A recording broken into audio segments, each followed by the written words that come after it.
History of Scotland, Part 6, Disaster and War. By the 12th century BC, in the Middle Bronze Age, a relatively prosperous, well-structured, and seemingly mostly peaceful society had been established in Scotland, and lasted for nearly 1,000 years. Unfortunately, all things come to pass. We are unsure about the exact date, but from what documentation we have, 1159 BC seems like a good candidate, as there is some documentation in the records from Egypt. It was around this year that one of the worst ever volcanic eruptions in human history occurred. It happened in southern Iceland, with the volcano Helka experiencing its worst eruption throughout the whole of the Holocene. Overnight, the whole world of Scotland changed. The dust and ash may have been enough to blot out the sun and deposit ash all over Scotland, causing crops to fail and people and animals to die. For 18 years after this, global temperatures dropped significantly, causing chaos throughout the world, but most significantly in Scotland, being the closest inhabited area to the volcanic eruption. Crop failures became the norm, and food stores quickly ran dry. It is unknown how many people died, but it is known that in the immediate period following, the population cut in half and would only continue to drop. Remembering that these people likely had the belief that a case of crop failure or natural disaster meant that the elite in society were to blame for not placating the anger of the gods enough and should be sacrificed. There was likely a widespread lynching, and the previous Scottish elite may have been quickly wiped out, removing much of the stability from society and causing a breakdown of law and order. Exactly what the causes of the famous Bronze Age collapse were are highly debated, but over a period of about 50 years, from 1200 BC to 1150 BC, almost every civilization of the Eastern Mediterranean collapsed. The civilization of the Mycenaeans in Greece and the Hittites in Anatolia were seemingly completely destroyed, to such an extent that even writing was forgotten. Further to the south, the great Egyptian empire largely collapsed into a period of anarchy, although it would reform in a few generations in a core around the Nile, completely abandoning its former possessions in the Levant. In the east, the Assyrian Empire also went into a period of decline, where they lost much of their western territories, including the former Mitanni kingdom and much of central Mesopotamia. Furthermore, destruction was wreaked in western Anatolia, which likely included the semi-mythical Trojan War, probably a half-remembered folk memory of the chaos of the Bronze Age collapse.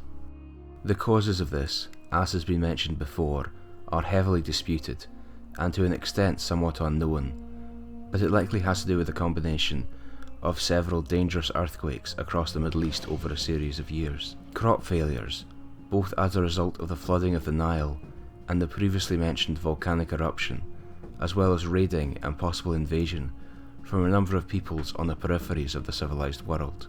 You may think that this would have nothing to do with Scotland, but what this caused was a breakdown in the trade networks that fueled the economy of the prehistoric British Isles through the tin trade. As the people of the Bronze Age Middle East were no longer in a position to afford the vast quantities of tin they were using previously. Furthermore, as the Near East began to rebuild after the collapse, they began to transition to the use of iron, permanently destroying the biggest export industry of the British Isles that had propped up the rich Wessex culture and indirectly supported the prosperity of Scotland. Societies and cultures can survive catastrophes like the volcanic eruption that struck the 12th century BC world surprisingly well. Indeed, sometimes, with more goods and prosperity around per person, it can lead to cultural golden ages, as happened with the European Renaissance after the Black Death, or with the relative European Golden Age that followed the 30 Years' War. What societies cannot survive is what happened in the late Bronze Age Scotland, where there was a massive die-off of the population, the complete destruction of the ruling class, and the removal of the biggest non-agricultural industry, all happening at the same time.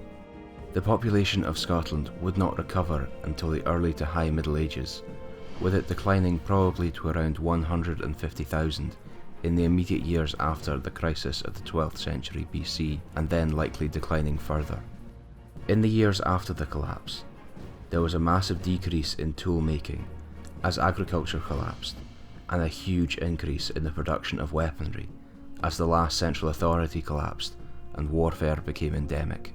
For 150 years, it seems that there was no form of central authority in Scotland beyond the village strongman, as this brutal anarchy continued.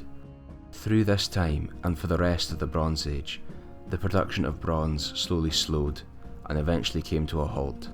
This was replaced at first with recycling bronze tools, where cooking utensils and other tools would be melted down for use as swords in the endless feuding in what was most certainly a fallen world. When recycling no longer worked, bronze was slowly traded into Britain from the continent, where a much more functional society remained. Around 1000 BC, some form of authority and order was re-established in certain areas, but it was clearly a much more militaristic form of authority than what preceded it. It seems to have been centred upon great earthen hill forts, upon which warlords projected power into the regions around them. These hill forts were built on top of hills, sometimes natural and sometimes man-made, and protected by great earthwork defences and high wooden walls to protect them from what would be quite clearly formidable attacks from large forces. Some of these hill forts, like Elidon Hill, with hundreds of small huts inside the defences, could have had a population in the mid-thousands, and possibly could have sheltered many more during periods of enemy raiding. In total, there are 1,695 known hill forts throughout Scotland, where much of the population must have sheltered during this time.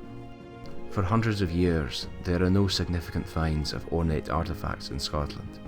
Instead, most hoards are made up of weapons. It is also this time when the crannog comes to prominence. A crannog is a smaller structure built on a lake on stilts with a single wooden walkway to land. While crannogs had been built in the period before the chaos, they began to be built in much larger numbers, given their defensive advantages for people living outside of fortified areas. It was in this period too where bronze slowly becomes less prestigious and less defining of the social elite. Instead, this was replaced by the ability to hold large communal feasts. This probably being indicative of a society where food was much more scarce and bronze was necessary and couldn't be squandered for displays of excess, a world where the true kings of the High Bronze Age had been replaced by warlords.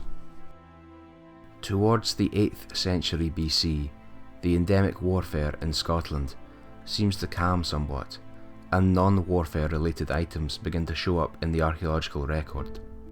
But the vast majority of Scots still lived in defended homes, be they within a hill fort, within a crannog, or within a defended farmstead.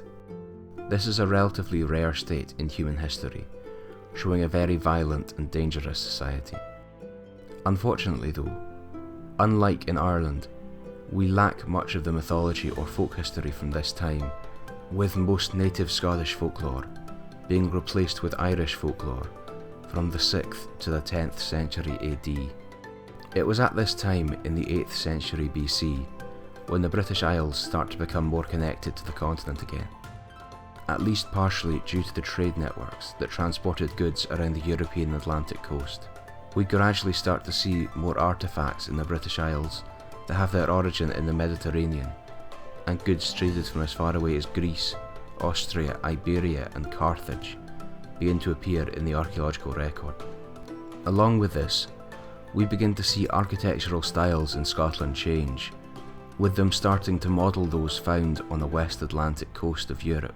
We also begin for the first time to see iron artefacts arriving in Scotland, though they will take some time to be fully adopted in place of bronze. And with these, it is likely that a new language and culture was brought to Scotland that we will see in the next chapter.